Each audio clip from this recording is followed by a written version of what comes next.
We would like to begin the session again by providing instructions of how to access the interpretation feature for today's presentation. If you're on a computer or a laptop, at the bottom of your screen, you will see that there's a globe, and then it'll prompt you to select a spoken language or ASL. If you're on a mobile device, you will click on the three little dots that will prompt you to interpretation and then to select the language. Please mute the original language. This will be easier so that you're not listening to both and having that confusion. Again, as I said, I was going to ask you to have grace and patience with us today because we didn't know what we were going to face, as this is our first time providing interpretation in ASL as well as in all the other languages. We are very excited about this event, and we wanted to make this as accessible as we could. So we were going to ask you for that. So thank you for still being here and being patient while we start this presentation. Before we begin, we did want to talk about a few logistics. We have a lot of information to go through today, a lot of content. So if you do have questions, because I'm sharing my slide, it's going to be very difficult. Sharing my screen is going to be difficult for me to monitor chats. So we're asking that everyone to write down your questions and then you can ask them at the end. I apologize. And if you have, we will put a link in the chat that will be to have access to the PowerPoint in your language. So you're going to have access to all the PowerPoints in the all different languages. And obviously you can choose the language that you would like. Okay. And if any, while we're here going through this process, if we can put in the chat, and I can't see the chat, but Jen, you can share, or Gil, before you start sharing, or whatever. Who do we have in the room? Parents, professionals, districts. It'd be interesting just to know who is here with us today. And just so you know, you're going to be seeing my eye gaze change. It's because there's a lot of things in the background going on so that we can make this happen, okay? We have a chat going on to make sure that everyone is listening and that they're on the channel that they need to be on. So I do not mean to be rude, but there's a lot of things that are happening in the background so we can make this a good event for you.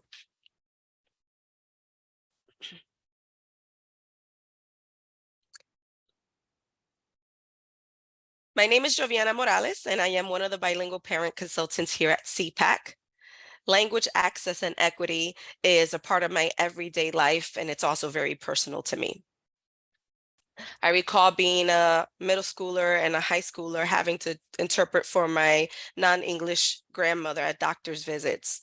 And I remember being 19, starting to work at a hospital and being used as an interpreter for Portuguese and Italian-speaking families. Not because I spoke the language, but because I was Spanish, and Spanish is very similar to those languages. I wasn't often the first. If there were staff that were Italian and Portuguese speaking, yes, they were used. But if not, we were the ones to be used in a crunch. Back then, the language line was in existence, but you had to wait an hour or two to get someone on the line. I say that because I remember being at those interpreting for those families and seeing them nod, right? They possibly had some understanding of what was happening and what was being told to them, but I'm pretty sure there was a lot of information missing, and that's how they went home. So I say that and would like to start this with a quote that when you know better, you do better. And this is one of the reasons why we've created this presentation. Gio, I'll pass it over to you. Thank you, Joey, for sharing those experiences. My name is Kio, and I've been working with CPAC since 2012. I am really excited about this. And just like Jovi, I also was an interpreter as a child. And it was really burdensome because there were words that I really didn't know, but I had to be the interpreter at the time.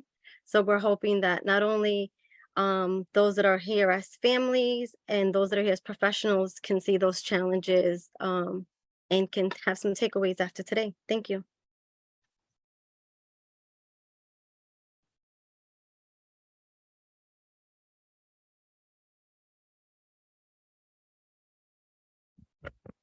So CPAC has been in existence since 1983. We are actually celebrating our 40th year. We are the Parent Training and Information Center. Under federal law, every state is required to have a PTI. We are a statewide nonprofit organization, so we support families throughout the entire state. We provide information and support related to special education. All of the staff is either an individual with a disability or parents of children with disabilities.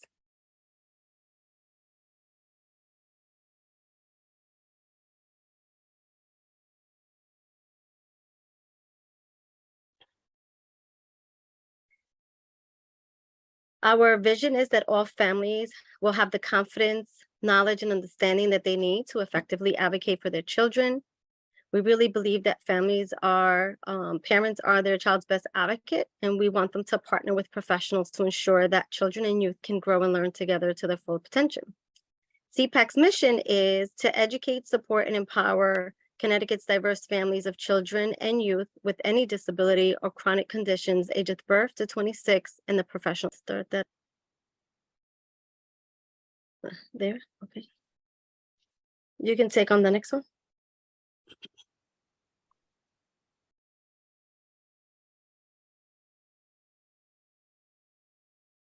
Can you see my screen? Sorry, I think it went to mute again.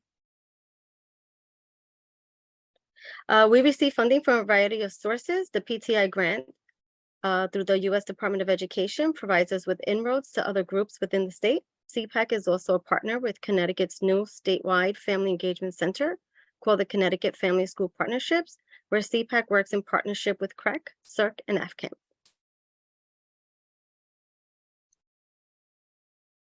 Thank you, Kyo. Before I touch base on this topic, I will quickly pause my screen and work on language. I believe Bengali is not being heard, so I want to just verify that really quick and address that.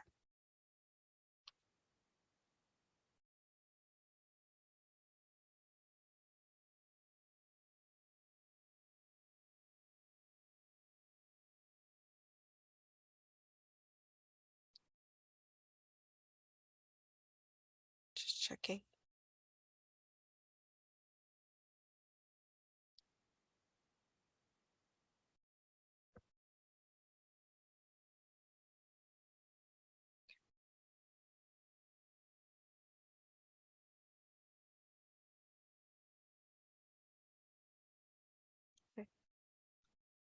Can everyone see my screen? Okay. What is language access?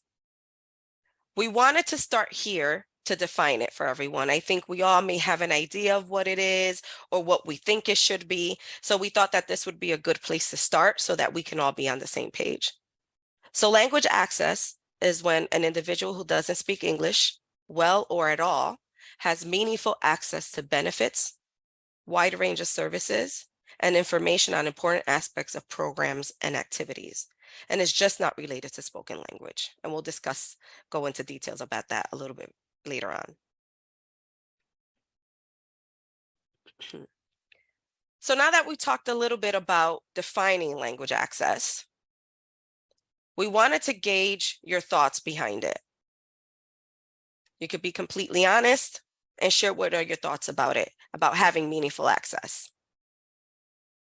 Give you a few seconds to do that. If some of you are using your mobile device to participate in this presentation, you could just put it in the chat. It's good information for us to have, so you don't have to necessarily use the QR code.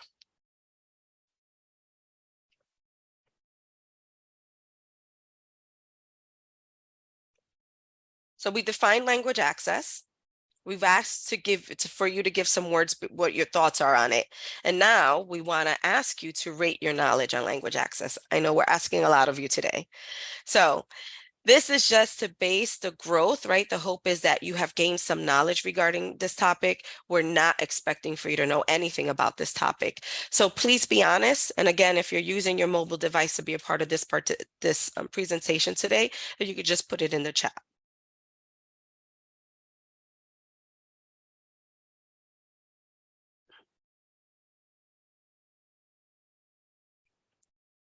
So the hope for everyone here today is that you'll gain an understanding of the different terms used as they relate to language access, explore strategies for creating inclusive learning language environments, understand why language access and equity is critical to your child's education and important for you to advocate for that.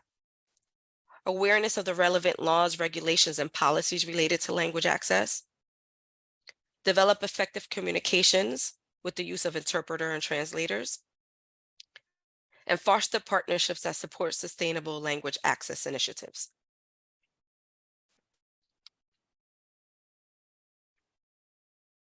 So we're going to talk about the growing need for language access. Now, the data has shown that this has been a growing need and it's just going to continue on forward. On the left-hand side, you will notice that there is some data. This is the national data. And on the right-hand side, which is the green, in green, it is Connecticut-specific data. We're not going to go into too much detail here, but we wanted to highlight a few things. So nationally, about 21.6% of the US population over the age of 5 speaks a language other than English. Out of that 21.6, 8.3 of them speak English less than very well. Now let's look at Connecticut. And this is a really big difference. In Connecticut, 22.8 of the population speaks a language other than English, which is roughly about 782,174 individuals. Not a big difference, right, when you're comparing that 21.6 to the 22.8 in Connecticut. But this is where the difference is. Out of that 22.8, 39.2% speak English less than very well. That is a really big difference when you compare it to the national data. In 2021, in Connecticut, there were about 43,568 students who are English learners in grades kindergarten through 12th grade. And the 5 most spoken languages here in Connecticut are Spanish, Portuguese, Arabic, Haitian Creole, and Mandarin. Now, why is that important? Is because when you have national data, that's important information. And then when you have your state-specific data, that's important information. But it goes down even further to your local districts, right? Your towns. What languages are spoken there? What is the percentage of students there in that district that are English language learners? So just some things to think about, because that information is going to change, right, when we look at specific towns and states. Now that we've discussed the growing need of language access, the growing need for language access, now we're going to talk about some key terms related to language access. Limited English proficient individual, LEP individual, as is termed in the Title VI of the Civil Rights Law, states that an individual who has limitations in reading, speaking, writing, and or comprehending English is a limited English proficient individual. It can be all of these, it could be one of these, it can be a combination of 2 or 3 of these. Some common acronyms or terms you may be more familiar with is English language learner or English learner. Now I'm going to make you guys work on this slide. We're going to spend some time here, okay?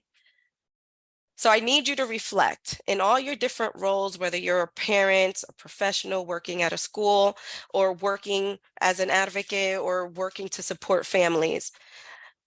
I need you to reflect on your school team and how that communication, notification, phone calls, meetings, and events have happened throughout this year, last year.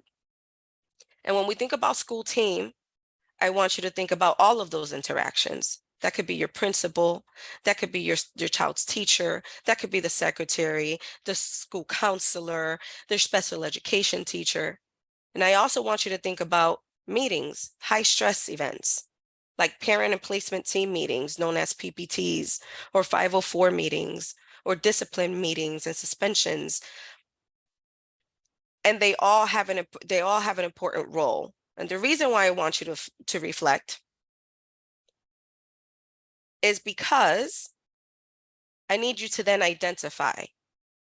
If you're a parent, I need you to identify if you have challenges in any of these areas. Do you have challenges in reading, speaking, writing, or comprehending English? Again, it could be any of these areas, one area, or a combination of them. And this is important because once you're able to identify that, Jovi, excuse me for a second. I yes, need you to pin Beth because it's already past the time. So Lindsay had to get off. It's now Beth. And you're the host, so you can do it. And we need her in the main room. Sorry. Beth in the main room. Yep. Okay, Not on so the ASL channel because it won't allow us to pin her. okay. And while you're doing that, I'll read some of the comments. So we have a comment. Our district primarily uses Parent Square for school-wide and student-specific communications. This app has the capability to translate directly into many languages, but I am curious if any of the limited English proficient parents use this function and if it is effective. Do you still need more time? Yes. Okay. I'm going through the list. No, that's good feedback. And we're gonna, okay. And we have somebody engage, they're currently rate their knowledge at 5. I see Beth. I see Beth. Beth, I am going to spotlight you. Spotlight for everyone. Yes. Yay. Okay. And can I spotlight both of you at the same time or no? It has to be, I will take care of that. I just need them to both be in the main room. okay, perfect. All right. Okay. Yes. All right. You guys can still see my screen, I hope, right? Okay. So I'll answer that question, and maybe throughout this process that I'm going to do next, it might give you some explanations because this is the whole process here. We want this time here. So the self-reflecting, right? I need parents to self-reflect, right? And I mean, self-identify if there's areas of challenge, right? And for you who are supporting parents or are working in school districts, I need you to identify if you think that there are challenges, even if that's just a thought. Like you might have had a parent that you think you explained it well, or you think it was explained well and you're still having difficulties, right? I want you to identify those challenges or possible challenges. And to help you identify, I'm going to give some examples, and Gio, hopefully you can chime in on some of these examples and piggyback. So in my role as a bilingual parent consultant at CPAC, we often support families who are monolingual or bilingual. And part of our job is to gain information, right? When parents are calling us, they're frustrated, they feel confused, right? They're stressed, they're sharing a lot of information. And we need to gain information. So we ask a lot of questions, right? What are you frustrated about? What meeting are you mentioning? What document are you talking about? So oftentimes when we're talking to people, and we're asking them questions about what happened at this meeting or what was shared with them, they say that they understand. So when we're having those conversations, right, and we ask them about key specific details, they're like, well, they were talking too fast, or they used terms I didn't understand, right? Or they gave me a document and the document is not in my language and I couldn't read it. So then we go on to further ask more questions. Was there an interpreter present at this meeting, or were documents translated for you?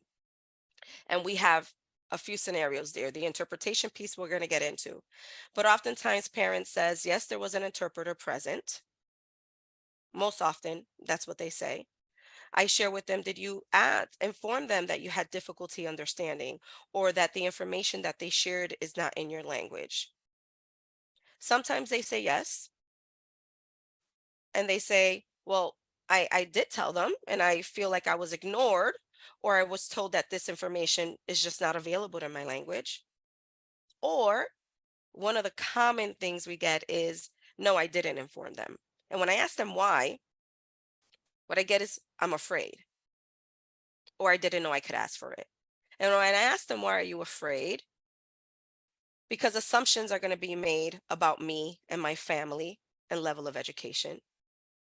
I'm going to be stereotyped, or fear that there'll be questions asked about my immigration status. For those of you who are here and wonder, well, there's an interpreter there, then why are they not understanding? What are we missing? right?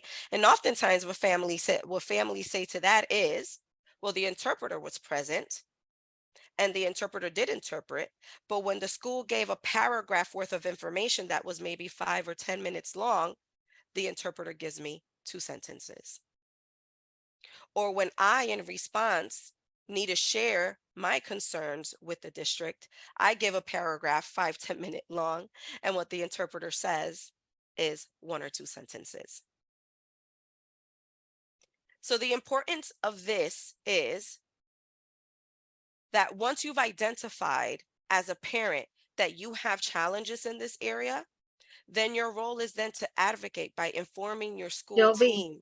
Yes, excuse me, from the Mandarin channel, it yes. takes longer for them to interpret, so you need to slow down. Okay, okay. Thank you. So now, once you've been able to identify, this goes both ways as a parent, once you've been able to identify that you have challenges in any of these areas, right?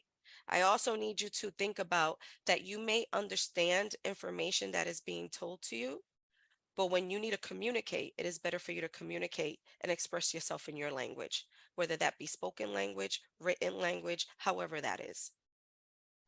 I need you to also understand that in high stress situations like parent placement team meetings, PPTs, or suspension hearing, emotions are high, right? Because it's a high stress situation, your comprehension decreases. So you may not be able to understand everything that's coming in because there's so many things trying to catch your attention, right? Fighting for your attention. So there may be times that you may not require an interpreter. It may be times that if the teacher calls you to say, that your son left his backpack at home, that's fine. That's a conversation that can possibly be held without an interpreter. But things that may be more intensive may require a higher level of support and interpretation. And for those of you who are giving the support to these families, your role is to understand and take the parent's word for it that they require this support and that they require interpretation or translation services. They may not need it all the time, but they may need it, and you should be able to take their word for it. And it's also that if a parent requires an interpreter at a meeting, to possibly ask the family, would you like this information in your language? Do you require for this information to be in your language? Or if you see that a family is struggling to understand, even though you've made, you've changed, you've explained things several times and there seems to still be a struggle, ask them and provide them with the supports that they have, what's readily available for them. And one of the biggest things is not just being bilingual. There's a higher level of skill that is required for interpretation. Someone who's bilingual may have a conversation with someone and it may be conversational and that's perfectly fine, but that individual may not be suited for having a higher level may not have the skill for planning and placement team meeting. So as a parent, your role is to inform your school of how to effectively communicate with you, whether it be sign language, whether it be braille.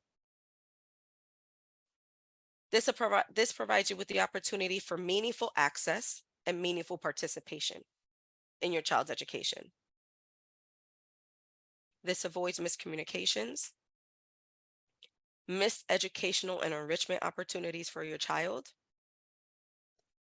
and you not having resources, knowing about resources and programs that are available to your child. This promotes healthy family school partnerships, family engagement. And we all know that when there's family engagement, we have better outcomes for our students. Yeah, I'm sorry. I think I took a little while there. I don't know if you had anything to add. I'm good, thank you.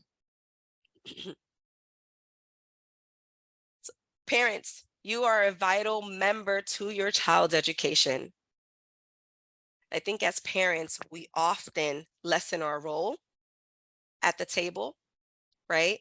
We feel that we don't have a certain level of skill or ability to be able to be an equal member at that table. And I just want you to know that you are an equal member at that table.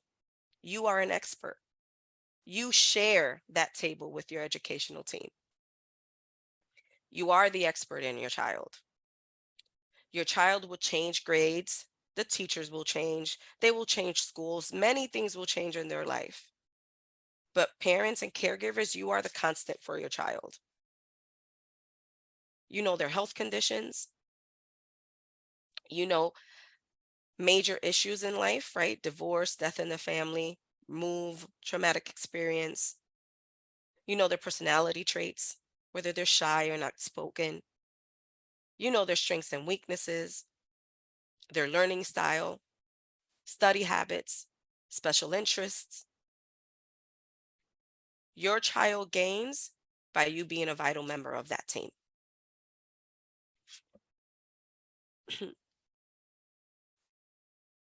Why should you receive language access? Communication is a basic human need. It is important for family participation. When families can understand and communicate effectively with schools, they are more likely to be engaged in their child's education. This engagement in turn has been shown to improve student outcomes. Family engagement is also important so that you're able to see what other opportunities are available in your child's school. When you are informed, you are able to make informed decisions. Informed decision making can only occur if you are communicated with in a language that you understand. Then and only then can you make informed decisions that benefit you and your child. Yes. Gio, I need you to make me co-host. Um, It just took away my. where are you at? No. Who's the host? You. How did that change? I got it now. You got it in? Okay. And now Lindsay's taken over, so we'll spotlight her and remove me. Thank you. Jen, can you do that? I think it's all set. Yes. Okay. I don't see Lindsay on my end. She's up there now. Okay. Sorry about that. So we want to take a moment to think about how this may affect you in the educational setting. Think about the possible missed opportunities due to the lack of being informed in your language. We want to focus on closing those gaps. What do those gaps look like? When you're able to communicate with your child's team, that be in medical, education, early intervention in your language, you are better equipped to explain yourself. In regards to your concerns, you can offer suggestions. You can ask questions specific to your child's needs. And this is ultimately going to improve your child's outcomes. And also because it's a legal responsibility. So there's many laws that impact language access, and we're going to go over the different laws that apply. And there is a growing need for language access, so it's really important that you know which law is which. Next slide. So we have the Civil Rights Act of 1964, known as Title VI. We have the Equal Education Opportunities Act of 1974, known as EEOA. This is for all. Every Student Succeeds Act of 2015. This is for grades K through 12. This is a gen ed law. And with the ESSA comes Title I and Title III. And then we have the Individuals with Disability Education Act. It's specific to special education.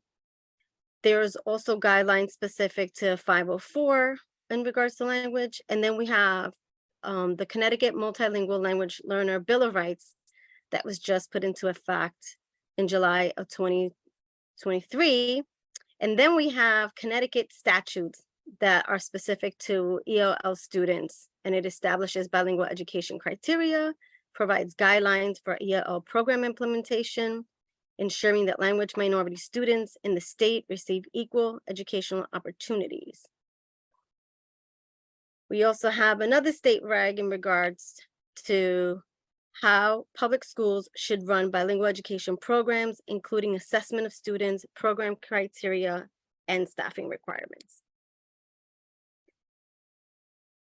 So Title VI says, no person in the United States shall on the ground of race, color, or national origin be excluded from participation in, be denied the benefits of, or be subjected to discrimination under any program or activity receiving federal financial assistance. I think, Jovi, this one was yours, sorry. But I'll just finish it. Agencies receiving federal funding must take reasonable steps to ensure that limited English proficiency individuals have meaningful access to information regarding programs and services. This provision is at no cost to that individual. This includes the translation of vital written material and documents. This isn't just only for schools. This also includes if you go to your doctor's visit, if you go to any agency that receives federal funding dollars, they are required to provide information to you in your language. Do you want to go over anything, Jovi? Sorry, we're going to go into that a little bit more in the next slide. And we need you to slow down on your talking, please. Thank Thank you. you. The interpreters, thank you. So out of the Title VI, right, we have Executive Order 13166. This executive order was created to execute and enforce and implement the obligations of Title VI of the Civil Rights Law. The executive order sets forth guidance, guidance compliance standards, and ensures federally funded programs and activities that are normally provided in English are accessible to LEP individuals. The order covers all federally assisted programs and activities. Entities must conduct a language access assessment, develop a language access plan, and designate a staff person to coordinate those activities.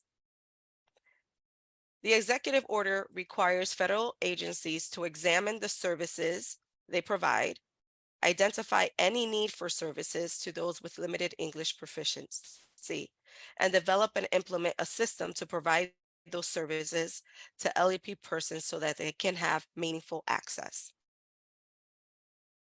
And this is done via a 4-factor analysis. So the first one, number of LEP persons eligible to be served or likely to be encountered.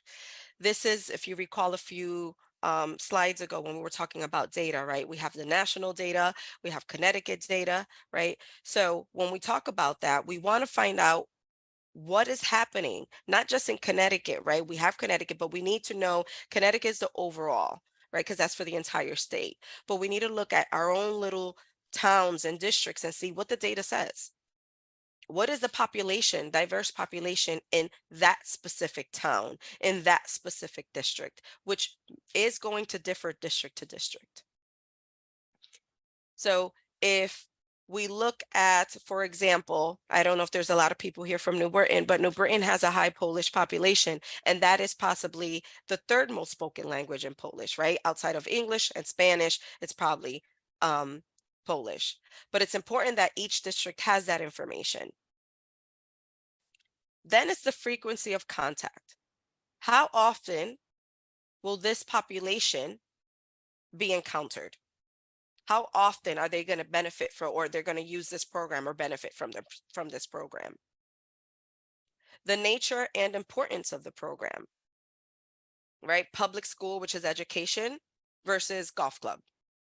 So that's just an example, right? The importance of the program. And then the cost and available resources that it's going to cost to provide language access services to this population. Who must comply? Agencies that receive federal funds must take reasonable steps to ensure that LEP individuals have meaningful access to information regarding programs and services. And again, it has to be at no cost to the individual. If an agency receives federal and state money, they are legally obligated. So who are state agencies? We have State Department of Education, DCF, Department of Children and Families, Social Services, Department of Developmental Services, Justice Juvenile System, just to name a few. And that's at the state level, right? And then we have the local agencies. And local agencies, right, could be like your town who's providing programs and activities, but that also includes the local educational agencies, which are the public schools. Private and nonprofit entities who receive federal funding have to comply. And also subrecipients. These are entities that receive federal funding from one of the recipients listed below. So they're not receiving the money directly, but the money is being received to another agency, and then that agency is funding something else. So by default, now you're part of this law. That includes family organizations and community organizations. Yo. Yep. So these are the elements of an effective LEP plan. So we want to identify those individuals who need language assistance. We want to say what the frequency of the contact is, the level of contact, the points of contacts. We also want to be able to provide language assistance measures, ways in which language assistance will be provided, the types of language services available, if it's going to be in-person interpretation, if it's going to be virtual interpretation, if it's going to be through the language line. We also want to be able to train staff so that they know how they can obtain those services, how to respond to those callers, LAP callers, how to respond to written communication, how to respond to LAP individuals who have in-person contact with staff. We also want to identify measures of the competency of those interpreters and translation services. Are they efficient? We also want to be able to train the staff so the staff knows how to support individuals who need access to LEP plan. We want to be able to identify the outcomes of that training. What are we hoping to get? We want to be able to let staff know that individuals in need of language access should have meaningful access. It's not enough just to give them a document if they can't read it, right? We want to be able to identify their individual needs as well. We also want the staff to know about the policies and procedures that are in place if someone's walking in, if someone's calling, if someone's writing in. We want to make sure that they have contact with the public, but that they feel confident in being able to support them and knowing where to go for information. We want to be able to provide notice to LEP individuals. If we're providing ASL interpretation, we want to make sure that we have signage that allows folks to come in and know that we can provide that. We may want to consider having I speak cards, so having cards available that say these are the languages that are spoken, that are readily available. And then if they're not, what are the languages they may have access to? Maybe you do use the language line. You want to think about what types of services you're able to provide in person versus virtual or over the phone. You also want to make sure that you're monitoring and updating the LEP plan. You want to try as much as possible to collect data. You want to know how individuals are being served through the interpretation. Are you going to use a contractor? Are you going to have staff? Sometimes you may have bilingual staff, but the staff may not feel comfortable interpreting certain areas. So maybe just a quick greeting, they're comfortable, but if it's something lengthy, they may prefer not to be that person. You want to think about translations. Maybe they can translate a quick phrase or a few sentences, but they may not feel comfortable. You also want to think about compensation for staff that may be taking that on. You want to think about, is your agency or school a bilingual setting? And if it's a bilingual setting, what does that look like? Do we have common terms and definitions for the same words that are being used throughout? The next one. This is CPAC's language access plan. So Yeah. Slow down, please. Sure. I know it's hard. So this is CPAC's language plan. So we did a survey to identify the language access needs of our population. We recognize that We had to also ensure that we were providing more than just Spanish. So in-house, we have staff that speaks Portuguese, French Creole, Spanish. We also have the language line that offers over 170 languages. We also provide training with interpreters simultaneously. But when you're thinking of the language access plan, you want to consider, are you going to be providing simultaneous and consecutive, one or the other? We also provide translations as necessary. We employ bilingual staff. We are also training staff to be culturally responsive. We want to make sure that the staff has best practices in providing language access services. We want to make sure that we have methods for evaluating the effectiveness of the language access services. We want to address language-based discrimination and promote equity within the community or organization.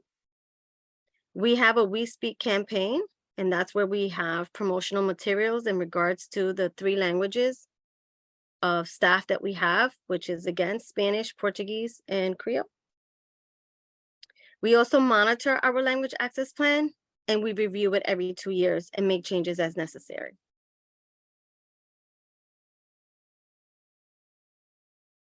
The next law that addresses language access needs, it's the Every Student Succeeds Act of 2015. This is a statement of purpose. The purpose of this title is to provide all children significant opportunity to receive a fair, equitable, and high-quality education, and to close educational achievement gaps. The main purpose of ESSA, which is formerly known as No Child Left Behind, is to make sure that public schools provide a quality education for all kids. It gives states a central role in how schools account for student achievement. This includes the achievement of students in poverty, students of color, students who receive special education services, and students with limited English skills. Under ESSA, we have Title I, which focuses on improving programs provided by the state and the districts. Title III covers language instructions for English language learners and immigrant students.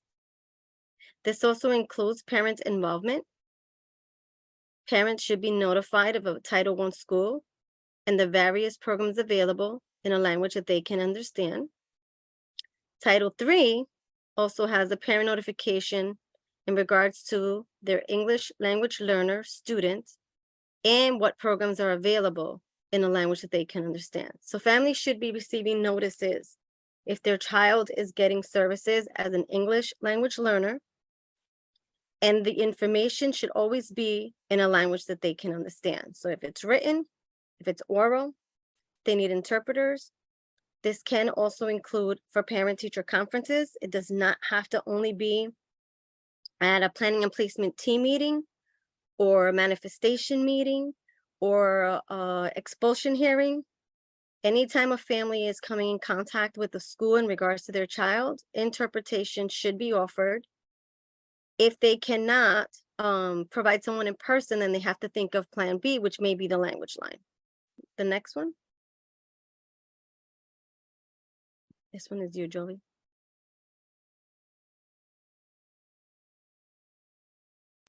Equal Educational Opportunities Act, EEOA.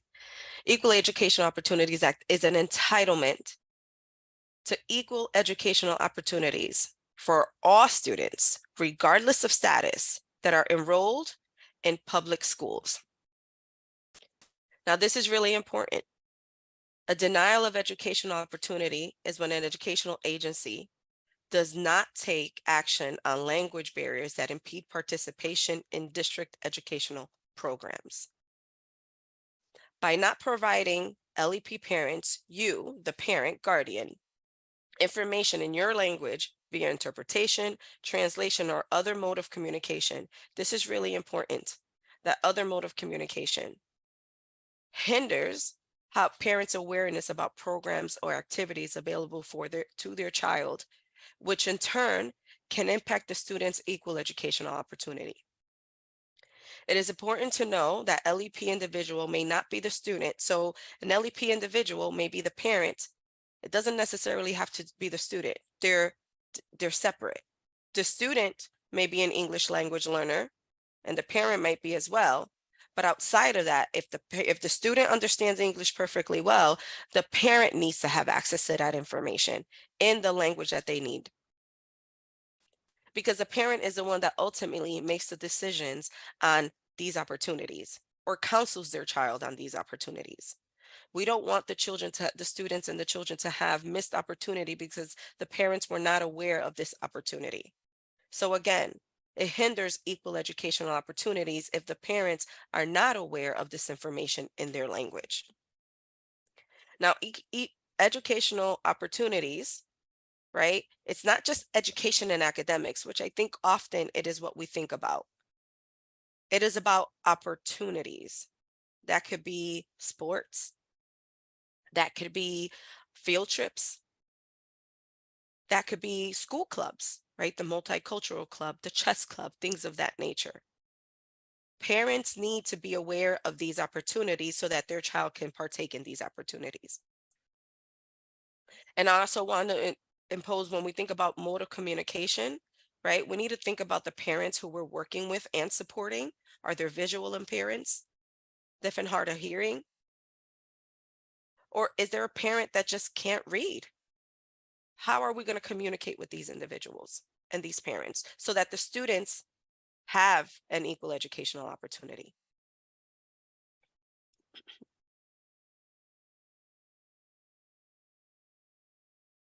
Individuals with Disability Act, known as IDEA, is known by its acronym, is the federal law that supports special education and related service programs for children and youth with disabilities.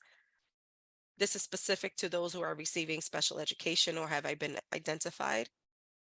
So for those of you who have children that receive special education, specific, IDEA lists specific documents that have to be translated, right? So they list consent, they list that there has to be interpreters at PPT meetings, written notice, so prior written notice, and your procedural safeguards have to be translated.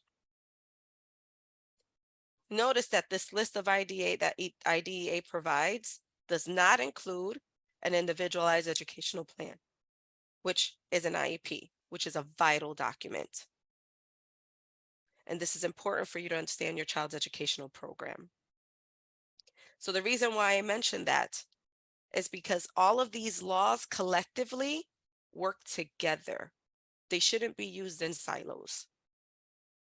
So although your child may be a child who receives special education and IDEA only lists these certain things that need to be provided in your language, there's also Title VI law, right? Which is the first one that we talked about, right? Which is governs that it goes over everything. And Title VI specifically says vital documents. So one law doesn't push out the other one. They sort of work together. So it's important that if you are missing key information in your child's education, especially when we're not just especially, but when we're talking about special education, for those of you who have students who are special needs, there's extra information that you need, and it has to be in your language for you to be a meaningful participant in your child's education. That talks about evaluations, right?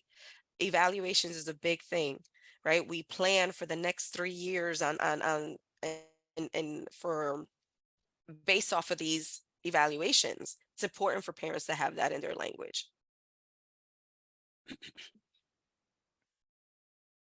Jovi, I want to go back to I'm the sorry. slide to Mhm. add in regards to Section 504 of the Rehabilitation Act of 73. Section 504 prohibits discrimination based on disability in programs and activities receiving federal financial assistance. It ensures that LEP students with disabilities have equal access to education, requiring schools to provide appropriate accommodations and modifications to address both their language and disability-related needs. So even though through the Section 504, it only provides accommodations, it's important for families to know that they should be addressing their individual language and disability-related needs. Thank you, Kyo. So this one's in regards to the Multilingual Bill of Rights. This is brand new, so hot off the press from July. It was formerly known as the English Language Learners Bill of Rights. This requires school boards in Connecticut to provide translation services when requested. The bill aims to protect the rights of English learners and their parents in schools. It includes providing translators, actually it's interpreters in schools for families that don't speak English as their native language, ensuring that students can attend public schools regardless of their immigration status, increasing access to interpreters and translators, bilingual education, and written materials in the family's dominant language, and also giving parents of an LEL student the right for information to be communicated in the language instruction program that their child is taught.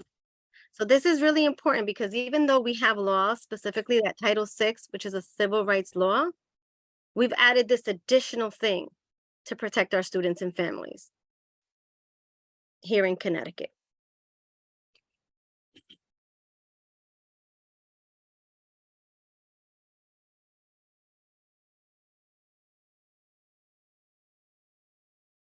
So this one's in regards to negative outcomes due to lack of language access.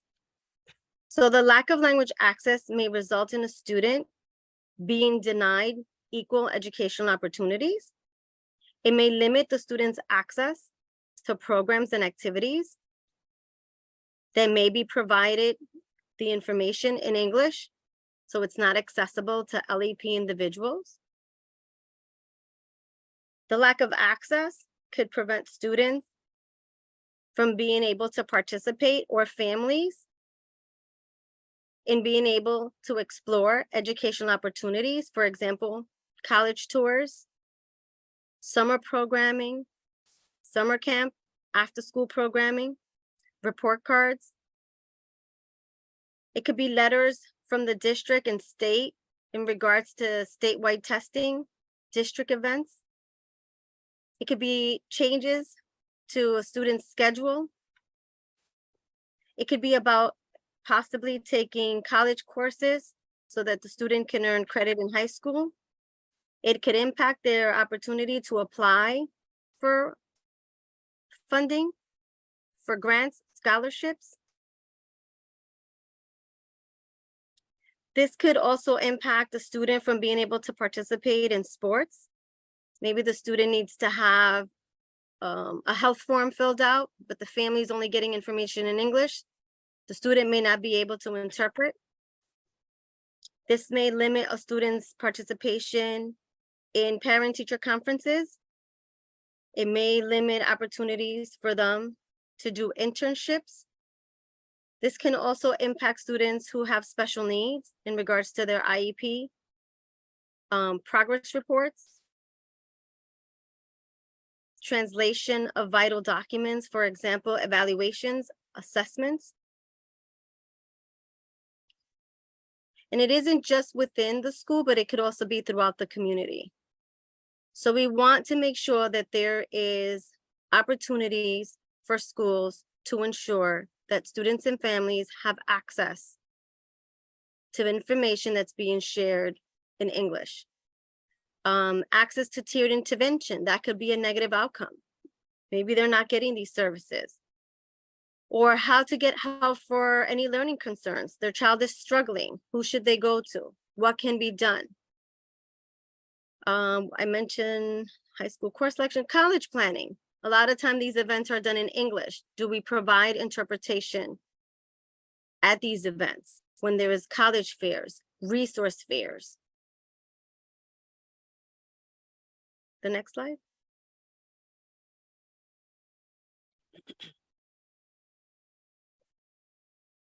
So when we've discussed all of these laws, right, and on all the policies and regulations, these are some of the responsibilities. Informed consent, notice of rights, interpreters at meetings, prior written notice, oral interpretation, and translation of vital materials and documents.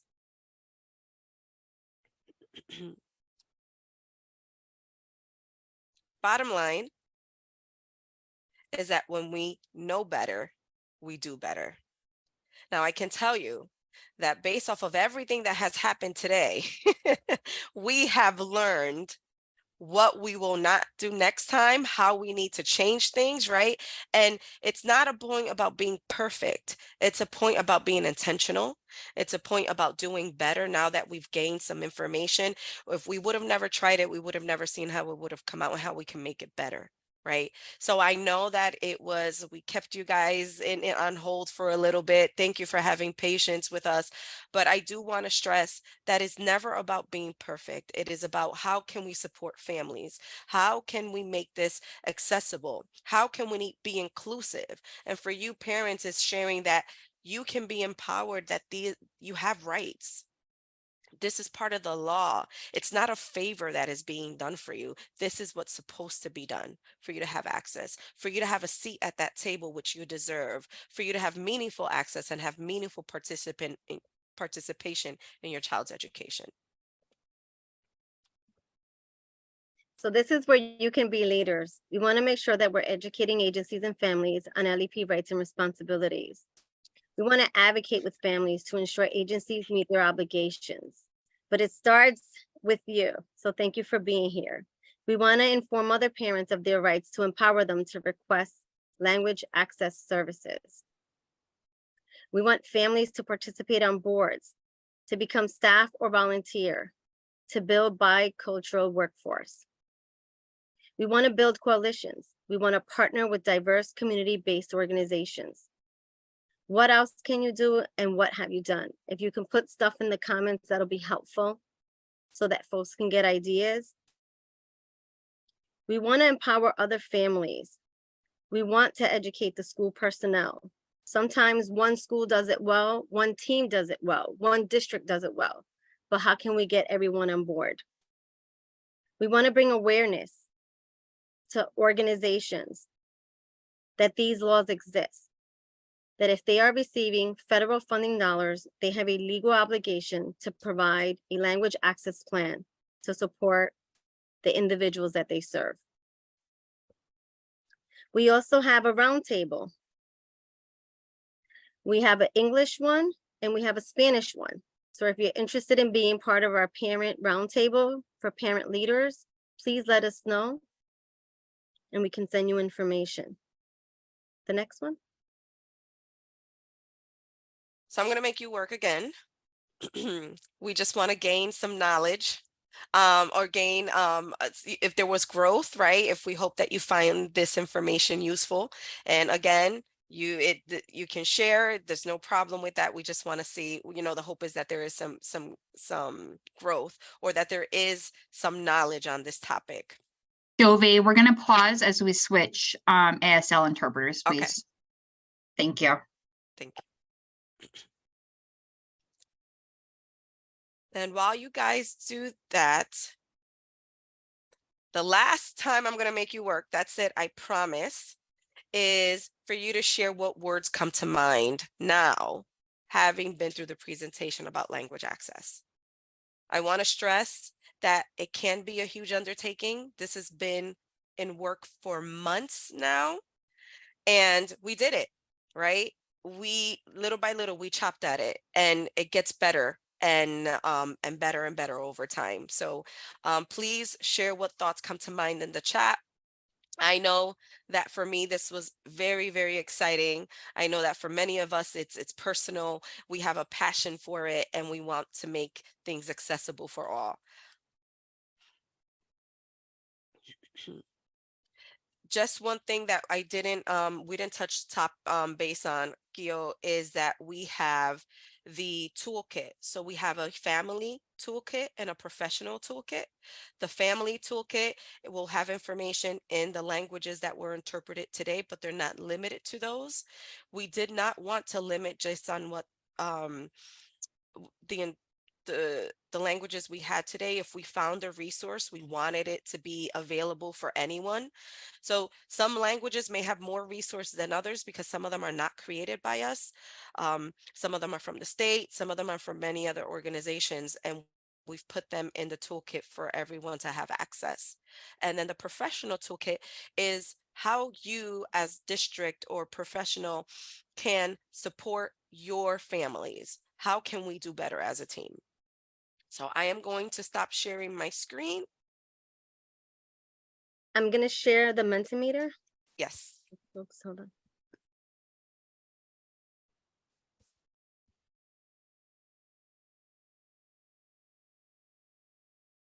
So if you still have your phones out and you would like to participate in this word cloud, the code is on the screen. Right now we have equitable access, the one I speak, inclusion, and fairness. And if you're using your device right now and can't use the QR code, just put it in the chat, please.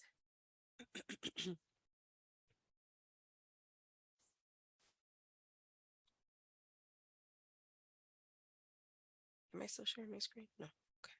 I am. Okay.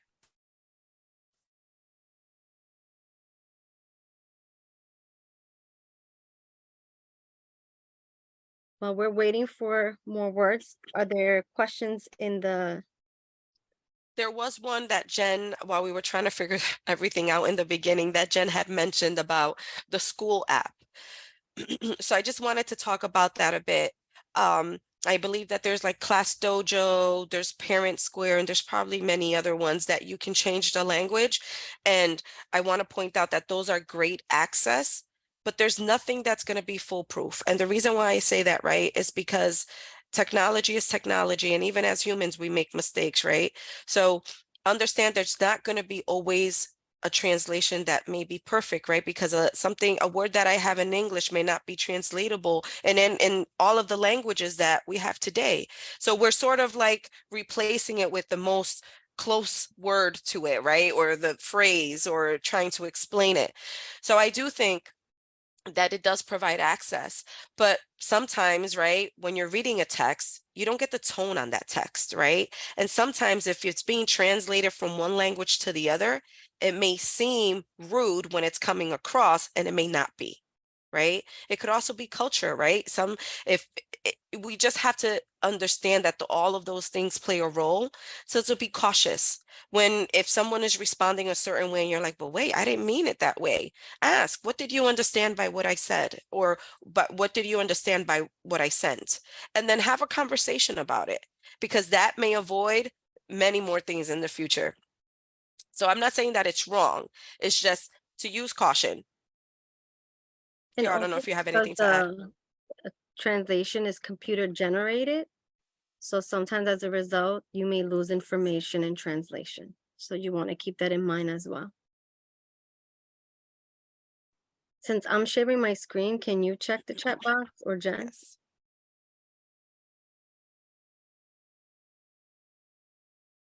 I don't see anything in the chat. I know that someone put meaningful in the chat for their word. Thank you.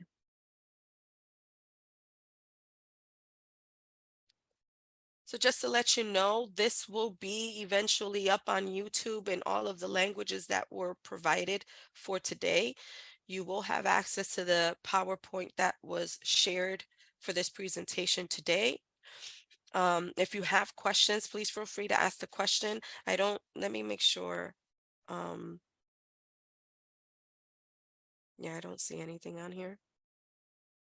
Parents, if you have a question, want to share anything about your experiences, and put it in the chat. Staff, if you're doing something that works for you, share that as well. A few things that we have in the professional toolkit is how to prepare for an event when you're thinking about other languages in your community, right? Finding out how to find out ways to find out what are the common languages spoken in your district.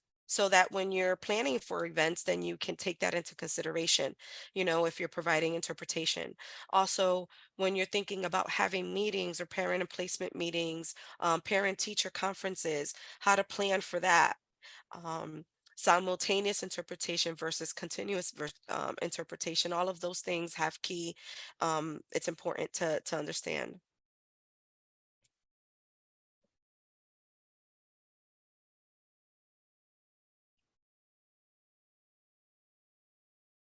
I'm gonna launch the evaluation. Sure.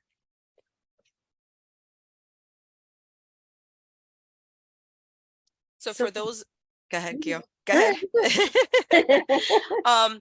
And this is a perfect example of us growing, right? And I want to say that because one of the things when we did this, we realized that, hey, we're doing an evaluation and it's only in English and Spanish. So now we have to figure out how can we do an evaluation that can go up to 10 languages at the same time, right? So bear with us. Again, it's not perfection, is that we want to make things better, and we're doing this so that we can gain that knowledge. So the presentation, these are the questions. There's 5 questions. So the first question is, the presentation was organized, delivered clearly, and easy to understand. Strongly agree, agree, disagree, strongly disagree. The second question, as a result of this training, I feel prepared to use the information I received in order to meet my child's needs. Strongly agree, disagree, strongly disagree. Question 3, the information and materials, if any, received were useful and easy to understand. Strongly agree, disagree, strongly disagree. Fourth question, are you attending this training as a parent or professional? And then you would just type in parent or professional. Number 5, which language did you choose? English or Spanish or all of the other ones that we had today? Please share.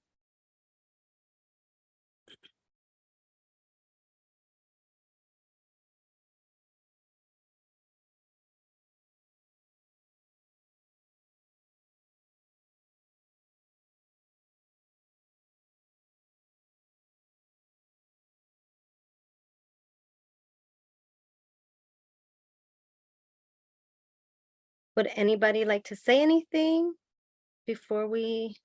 We have a comment in the chat.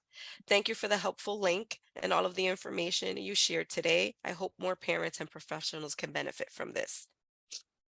And that was from Miss Perry.